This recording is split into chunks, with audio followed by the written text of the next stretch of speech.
Herkese salam qızlar, kanalıma və yeni vloguma xoş gəldiniz. Necəsiz? Hazırlaşıb evdən çıxırıq. İnşallah bugün 3 ay yoxlanışımız var. Hər şey yaxşı keçər. Dünən oğlum üçün belə böyük bir tulum almışdım. Özünki 0-3 aylıq idi deyə, 3 ayımız olub deyə. Ona balaca olurdu. Ona görə belə yekə bir şey aldım. 3-6 aylıq. Bu da çox yekə oldu ona. Geyindirə bilmədim. Hazırlaşıb evdən çıxdıq və gəldik həkimimizin yanına, Arzu xanımın yanına, Sumqayıt Hospitalda. Oğlum hələ Sumqayıt Hospitalda olduğuna görə Leyla xanımın sayəsində ginekoloqumuz oydu. Uşaq həkimimiz isə Arzu xanım idi. Hələ onun yanına getirdik uşağımızı, boyuna, çəkisinə, baş ölçüsünə, hər şeyinə baxdıq. Şükürlər ki, hər şey normaldır. Oğlum doğulanda ürəyində balaca bir dəlik var idi deyə, ona görə də həm də narahat idik ki, gələk həkimin yanına yoxlatdıraq, UZI-dən keçirik, amma həkim hələ baxmaqla deyir ki, heç bir problem yoxdur. İnşallah yavaş-yavaş bağlanır. 6 ayında inşallah gələrsiniz. 6 ayında UZI-yə salarsınız. Həm UZI kağızında hələ yazılmışdı. İlk dəfə 10 günlüklə salmışdıq UZI-yə. O kağızda hələ yazılmışdı ki, 6 ayından sonra gələrsiniz, UZI-dən yəni keçərsiniz. Problem yoxdur. Və gəldim evə. Evi nə qədər səliqəli qoyub getmək istəyirəmsə də alınmır. Mütləq uşağın paltarları qalmalıdır. Çünki evdən çıxarkən neçədən paltar geyindirib çıxardıram ona. Ya bulaşdırır, ya alınmır o paltar, ya dar olur ona. Mütləq yeni paltarlar da almaq lazımdır. Mütləq izləmədə qalın ki, Temudan və yaxud da başqa dükanlardan alınan paltarları sizlərlə bölüşəcəm. Burada sumkamı boşaldıram. Mən uşaq üçün Pronla yeməyindən istifadə edirdim, amma o yemək uşaqda qəbizlik yaratdığına görə həkimimiz bu nütrlaka məsləhət gördüyünə görə nütrlaka keçdik. Uşaq üçün mən olandan bu yana ancaq Piradonun yaş salfetkasından, pampersindən istifadə edirəm. Çox gözəldir. Bu sumkanı da Temudan vurmuşdum. Qısa videolarıma baxırsınızsa və bundan qabaqçı vlogda onun kodunu da paylaşmışdım. Mütləq bütün vloglarımı izləyin ki, kodlardan, hər şeydən xəbəriniz olsun.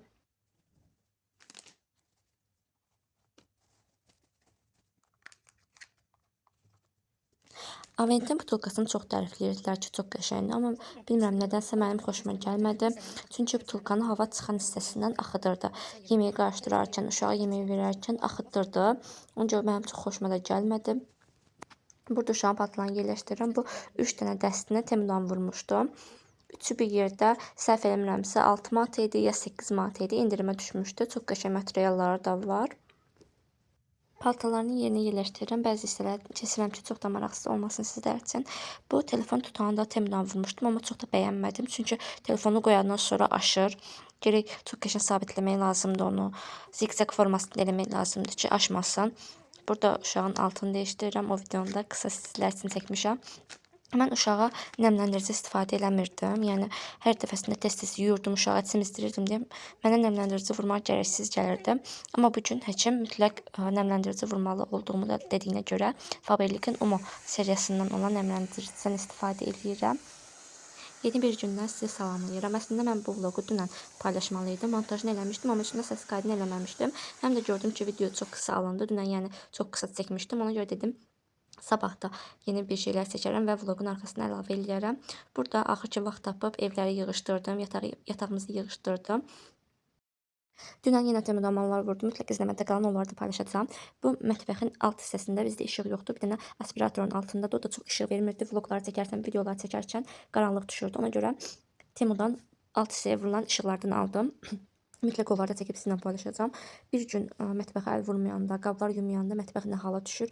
Ona görə də bugün bütün işlərimi görəcəm, amma qab yuma hissələrini sizlər üçün çox çəkmirəm, maraqsız olar deyə onları çəkmirəm sizlər üçün. Əgər maraqlıdırsa mütləq yazın. Bu dəsmal asılqanını dünən almışdım.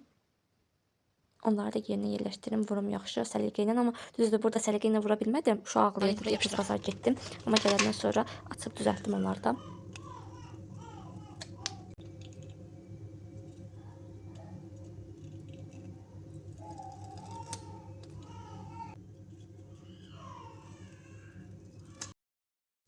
Neçə gündə pizza istəyirdim, amma pişirə bilmirdim. Axırki vaxt tapdım, bu gün pişirdim. İçinə nələr qatıram videoda göstərirəm sizə. Mayonez, köpdürücü, duz və salam. Təkcə bunlarla qəşəng pizza alınır. Xəmiri yoğurub yarım saat, 1 saat dinləndirdikdən sonra başlayıram pişirməyə. Çox da qəşəng alınır. Üstünə biber, pomidor və toyuq əlavə edirəm.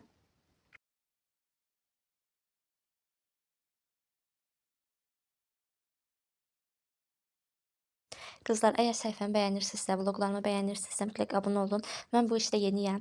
Siz nə videolar görmək istəyirsinizsə, nələrdə yanlış eləyirəm, Mütləq yorumlarda mənə yazın, mənə qeyd eləyin ki, bu cür vloqlar çək və yaxud da belə etmə, bunlar yanlışdır. Mütləq məni də yönləndirməyi unutmayın. Pizzam da hazırdır. Əgər vloqumu buraya kimi izlədinizsə, hər birinizə çox təşəkkürümü bildirirəm. Gələn vloqlarda görüşmək ümidi ilə hələlik. Pizzam da çox qəşəng düşdü.